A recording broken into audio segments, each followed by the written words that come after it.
Dear friends, this is Dr. Rudresh from Mechanical Engineering, Government Engineering College, Krishnarajpete. In this session, I would like to talk on turbo machines, particularly on centrifugal pumps and compressors. Module 5, prescribed by Vishwesvaraya Technological University, Belgavi. When you see this a particular concept, centrifugal pumps and compressors. So in this journey, I would like to concentrate on introduction, centrifugal pumps, principal parts of centrifugal pump, velocity triangles, and work done by the impeller on water, aids and efficiencies in centrifugal pumps. When you see a mechanical engineering system, the hydraulic system is the most important system. The hydraulic system has been equipped with very important types of machines. One is an hydraulic turbine, the other one is an hydraulic pump. Hydraulic turbine is a power developing machine, whereas an hydraulic pump is a power absorbing machine. The hydraulic machines which uses the mechanical energy for raising the pressure head of a respective liquid, right, which is always called as a pump. The hydraulic energy is in the form of a pressure energy. If the mechanical energy is converted into pressure energy by means of a centrifugal force, which is acting on a water, then the hydraulic machines are called a centrifugal pumps. The centrifugal pump is always a reverse of a radially inward flow type of a reaction turbine. This is one of the important concepts which we have to know. So if you see the centrifugal pump always works on the concept of force vortex flow. What does it mean? The force vortex flow always states that whenever a certain mass of liquid has been subjected to an external torque, the rise in pressure rate of the liquid is going to take place. The rise in pressure rate of the liquid is directly proportional to the square of the tangential velocity at that particular point. So this concept is very important when we are talking about a centrifugal pump. So right now, so we are comparing and we are discussing on a centrifugal pump as well as a respective centrifugal turbine also. Once when you see the turbine, it's a turbo machine. Centrifugal pump is also a turbo machine. But when a turbine is concerned, the input to the turbine is always an hydraulic energy. Whereas the input to the hydraulic pump, that means the centrifugal pump, is always the respective mechanical energy. This is very important. Therefore, we require some kind of a power. We require some amount of a mechanical power to drive the centrifugal pump. Right? So this concept is very important. So before going for the respective concepts, that means the different concepts of centrifugal pump, let me see what are the different parts that are participating in the game of performance of this particular hydraulic actions with the help of this particular centrifugal system. Let us think about the principal parts of an hydraulic system. When you see the important parts of an hydraulic system, we have an impeller, casing, suction pipe with foot valve and a delivery pipe. One important point we need to notice in this case is that when you see the particular centrifugal pump, we have a rotating part because it is a turbo machine. A rotating element must be there to transfer an energy. Correct. So in this case, we have got an impeller. Say for example, when you take a turbine, the rotating element is always called as the runner or a rotor. Like that, whenever a particular type of a machine is available, for example, centrifugal pump is concerned, the rotating element is always called by a name an impeller. Very important concepts. The rotating part of a centrifugal pump is called the impeller. This particular impeller consists of a series of backward curved blades. The impeller is mounted on the shaft which is connected to the shaft of an electric motor because we need to drive the shaft of a centrifugal pump with the help of an electrical energy. That's why it is a power absorbing energy. It is a power absorbing machine. Second important part is a casing. The casing of a centrifugal pump is an airtight passage which is surrounding the impeller.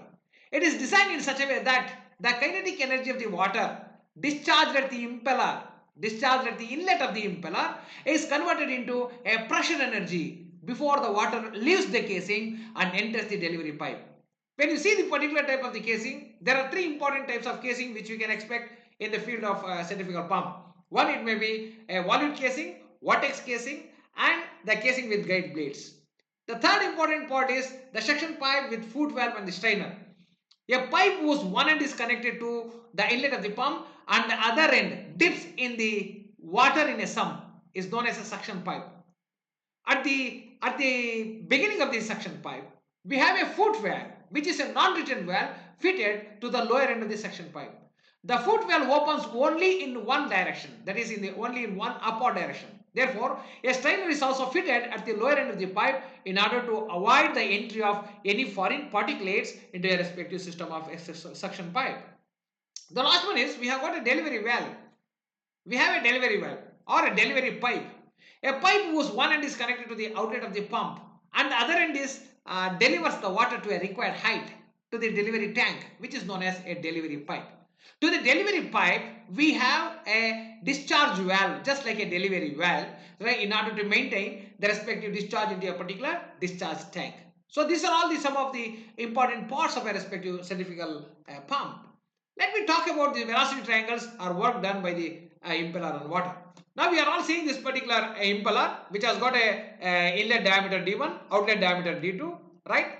At the same time, we have got the velocity triangle at outlet and the velocity triangle at inlet. So very important concept which we have to notice in this case is that a centrifugal pump is nothing but it is a reverse of an inward flow, a reaction turbine. It's an inverse flow, radial type of a reaction turbine. Very, very important. For the better efficiency, the water has to enter the respective system radially at inlet. Whenever the system is radial at inlet, when the water enters the system, impeller system, radially at inlet, the guide blade angle at that particular point is always 90 degree. Whenever there is a guide blade angle at the inlet is 90 degree, we can say that there is no corresponding whirl at that particular point. That means the horizontal component of the absolute velocity is always 0. Therefore, in this case, when we are talking about this particular impeller, right? So this is the inlet velocity triangle. This is the outlet velocity triangle. The outlet velocity triangle. This is the inlet velocity triangle. Next is, see, here we will talk about the inlet velocity triangle and the outlet velocity triangle. So when you see that, whenever the guide blade, when the water enters the impeller radially at inlet, the inlet velocity triangle here, the guide blade angle at inlet is always 90 degree. Whenever the guide blade angle is always 90 degree, the horizontal component is 0. Only the vertical component will plays the very important role, which is VF1. Right? So we know that if you want to draw a velocity triangle, there are three components are available to draw a velocity triangle. One is the relative component, the relative velocity, absolute velocity V, and the blade speed or the impeller speed U. Only these three components will form the velocity triangle. What about VF1 and VW1? VF1 is nothing but it is the vertical component of V1. VW1 is nothing but it is the horizontal component of V1. That's all. So this is very, very important. If you want to write the velocity triangle, three important components are very important. One is the relative velocity VR, the impeller velocity or the blade speed U, and the absolute velocity V. This is very, very important concept. VF1 and VW1 are the vertical and the horizontal component of the absolute velocity V1 at inlet. So if you see this inlet velocity triangle, right, since the entry is always radial at inlet, alpha 1 is equal to 90 degree. When alpha 1 is equal to 90 degree, V1 is equal to VF1, VW1 is equal to 0. Similarly, when you come to the outlet velocity triangle, this is very, very important, right? So we got the three important components. VR2 we are talking about, V2 we are talking about in this case, that is the absolute velocity at outlet. VR2, V2 and U2. These three components forms the velocity triangle at outlet. With respect to V2, the horizontal component of V2 is VW2. The vertical component of V2 is VF2. Therefore, V2 is nothing but it is an absolute velocity of water which is leaving the respective impeller blade. Alpha 2 is nothing but guide blade angle at outlet. Beta 2 is nothing but it is the vane angle at outlet. This is very, very important. One thing you have to remember in this case, VR2 relative velocities are always related with respect to betas, where betas are nothing but vane angles. VR2 is nothing but it is the velocity with respect to a blade. It is the velocity with respect to a vane. This is very, very important. Whereas V2 is concerned, this is the velocity with respect to a guide blade. Alphas are nothing but these are the respective angles with respect to a guide blade. Therefore, whenever V's are concerned, alpha should be connected. Whenever VRs are concerned, beta should be connected. Right? So therefore, VF2 and VW2 is nothing to do with this particular velocity triangle. unless until whenever there is an absolute velocity makes an angle, right, then their horizontal component and the vertical component will be Vf and Vw. Otherwise, the three important components which will form the velocity triangle is Vr, the relative velocity, V2, that means the V, the absolute velocity, and U, the respective impeller velocity or the tangential velocity of the rotor. This is the outlet velocity triangle. This is the inlet velocity triangle. At the inlet, alpha 1 is equal to 90 degree. There is no question of Vw1. Vw1 is equal to 0. So this is the inlet velocity triangle. Beta 1 is nothing but it is the vane angle at inlet which is associated with the relative velocity Vr1. Because Vr1 is nothing but it is the velocity related with respect to a blade. And beta 1 is nothing but it is the vane angle related to the respective relative velocity. This is very, very important. U1 and U2 as usual, they are the tangential velocity as of the respective rotors. Now let me talk about this. In case of a centrifugal pump, work is done by the impeller on water. Water enters the impeller radially at inlet for the best efficiency. Therefore, guide blade angle at inlet alpha 1 is equal to 90 degree. There is no corresponding will. Vw1 is equal to 0. Therefore, V1 is equal to Vf1. Let n is equal to speed of the impeller in RPM. D1 is equal to diameter of the impeller at inlet of the pump. D2 is equal to diameter of the impeller at outlet of the pump. Therefore, the tangential velocity of the impeller at inlet is U1 equals pi D1 n by 60. Similarly, the tangential velocity of the impeller at outlet is U2 is equal to pi D2 into n by 60. So we know that a centrifugal pump is the reverse of a radial inward flow reaction turbine. Therefore, the work done by the water on impeller per unit weight per second on a turbine, on a reaction turbine. This is given by U1 Vw1 minus U2 Vw2 by G. Therefore, work done by the impeller on water in case of a centrifugal pump, it is the reverse of reaction turbine.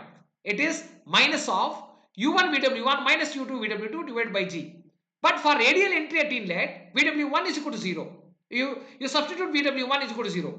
Therefore, the work done by the impeller on water per unit weight per second, which is always called as the head imparted by the impeller to water, that is equal to U2 Vw2 by G. This is the most important the equation which everyone should know when we are talking about the respective centrifugal pump. Suppose if B1 and B2 are the width of the impellers at inlet and outlet respectively, then the discharge Q will be given by pi D1 B1 Vf1, that is equal to pi D2 B2 Vf2. In most of the situations, whenever a reaction type of machines are concerned, velocity of the flow, it may be at inlet or it may be at the outlet, right? They remains the same. If it is not specified, then we have to assume that what could be the value of the velocity of the flow. If it is not given, we can say that velocity of the flow at inlet and the velocity of the flow at outlet will be the same, depending upon the type of the reaction type of machines. Next is very important concept is heads in a centrifugal pump. So what are the different heads which you can expect in case of a centrifugal pump? Very important concept, because basically centrifugal pump has been meant to rise the head of a particular liquid which is coming in contact with the respective impeller. That's why when we are discussing about the different parts in case of a centrifugal pump, there are two important the things which you can expect in this case. One is a suction side, the other one is a delivery side. Therefore, if you want to discuss any type of a head which is related to a centrifugal pump, there are two important concepts which we have to keep it in mind. One is a suction side, the other one is a delivery side. Related to this, we have the different types of the heads. One is the suction head. It is the vertical distance between the central line of the pump and the water surface in the pump, right, from which the water has been lifted. So this particular head is always called as the suction head, HS, right? It is the vertical distance from the central line of the pump to the water surface, the free water surface from which the water has been lifted. This is nothing but a suction head which is denoted by HS. Second one is delivery head. It is the vertical distance from the central line of the pump to the surface of water in the delivery tank. The total height is there, that total height is nothing but the delivery head HD, which is denoted by a symbol HD. Static head. One more head is called a static head. It is the sum of suction head and the delivery head. The total head is always called as the static head in a particular pump. HS is equal to HS plus HD. So very important head which we need to concentrate on a centrifugal pump is that it's a manometric head. How do you define a manometric head? We know that a pump, when a centrifugal pump is concerned, a centrifugal pump has to work against a particular system. It has to work against a head. It has to work against a pressure. Therefore, a centrifugal pump which is working against some kind of an head. Therefore, a manometric head is defined as the head against which the centrifugal pump has to work. So this particular head is there, that head is always called as a particular manometric head. Very important concepts. So next is, there are different ways are there to calculate the manometric head. So first one is, the manometric head HM is equal to head imparted by the impeller to the water minus the pump losses. We know that in the previous section itself, head imparted by the impeller to the water is U2 VW2 by G minus the head loss in the impeller and casing. If the pump losses are assumed to be zero, suppose if there are no pump losses in this particular system, then the pump losses are zeros, then the manometric head HM is equal to U2 VW2 by G. Suppose if P2 by rho G is equal to pressure head at the outlet of the pump, that is the HD, delivery head. Vd square by 2G is equal to velocity head at the outlet of the pump, Vd square by 2G. Z2 is equal to datum head at the inlet at the outlet of the pump.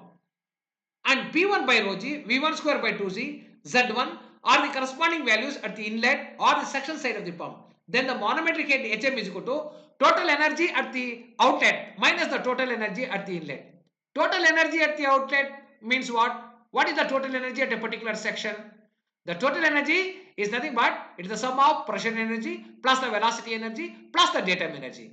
The total energy which is available at the outlet of the centrifugal pump minus the total energy which is available at the inlet of the pump. That difference is always called as a manometric head. Therefore, manometric head HM is equal to P2 by rho G plus V2 square by 2G plus Z2 minus P1 by rho G plus V1 square by 2G plus Z1.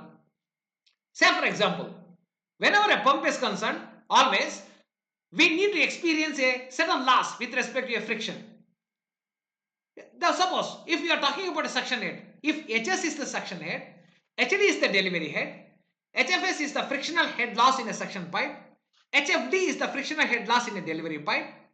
If Vd is the velocity, V suffix D is equal to velocity of water in a delivery pipe, then the manometric head HM is always given by HS plus HD plus HFS plus HFD plus Vd square by 2G. So this concept is very important. Therefore, when you see a particular centrifugal pump which is working against a common head which can be called as a manometric head, this manometric head can be defined in different ways. So depending upon the total energy which is available at the outlet minus the inlet, and depending upon the total frictional losses that has been incurred in a particular suction pipe as well as in the delivery pipe, and depending upon the total head which has been imparted by the impeller onto the water. Taking all this into considerations, we can calculate the value of the manometric head. The next is, so we have the different efficiencies in a centrifugal pump. So why we need to calculate the efficiencies in case of a centrifugal pump? Centrifugal pump is a power absorbing machine. We are supplying some amount of power into a particular system. We have to know that what much amount of the power that is inputted into a centrifugal system has been converted into a pressure energy of the respective system. In order to know that how many losses that has been experienced by the respective centrifugal system, we need to talk about this particular efficiencies in a centrifugal pump. If we look into the efficiencies in case of a centrifugal pump, we have got three efficiencies. One is the manometric efficiency, mechanical efficiency, overall efficiency. Manometric efficiency. How do you define this manometric efficiency? The ratio of the manometric head to the head imparted by the impeller to the water is known as a manometric efficiency. So if you see this, a manometric head to the head imparted by the impeller to the water, manometric head is nothing but the HM, that is divided by U2 VW2 by G. This is the total head imparted by the impeller to the water. If you do the multiplication, manometric efficiency is equal to G into HM divided by U2 VW2. Secondly, we have got mechanical efficiency. This is very important for a particular centrifugal pump. Why means we are supplying mechanical power into a particular system. The ratio of the power available at the impeller to the power at the shaft of a centrifugal pump is known as the mechanical efficiency, which is very important. We are supplying the shaft power as an input and we are getting the output power to drive the respective water, to drive the water, right, to a particular pressure. Yes or no? That is the output. What is the output power which is utilized to drive the respective pressure of a water with respect to that, what amount of the power which we have supplied into a particular system in order to do some kind of a work on the respective water. That particular ratio is called a mechanical efficiency in case of a centrifugal pump. Therefore, the power at the impeller is always called as the work done by the impeller per second. That is equal to rho g q u2 vw2 by g. So if you take this particular thing, that means rho q, that means rho q u2 vw2 by 1000, so much of kilowatts in this case. So mechanical efficiency eta mechanical is equal to rho q u2 vw2 by 1000 divided by the shaft power. Rho q u2 vw2 by 1000, this is the power which is available at the respective impeller in order to do on the respective water. Finally, we left with a overall efficiency, because overall efficiency is one of the characteristics of a power absorbing machines.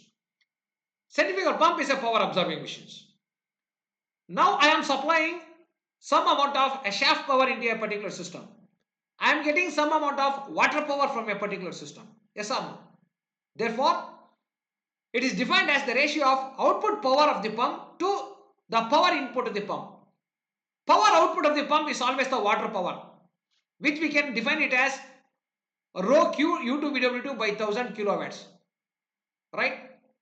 So power input to the pump, the shaft power, that is equal to S into P. So when you see this particular system, the overall efficiency is equal to water power divided by the shaft power. So we can define this water power in terms of rho g q into hm divided by 1000 kilowatts. The shaft power is the shaft power SP. Therefore, when you see this particular overall efficiency, this overall efficiency is nothing but water power divided by the shaft power, which can be defined as rho g q into hm divided by 1000 kilowatts. Right. So this is one of the important the things which we have to discuss in today's session. Thank you. So from the next session, let us think about the different problems which are related to some concepts, efficiencies and the heads which we have discussed with respect to a centrifugal pump. Okay. Thank you.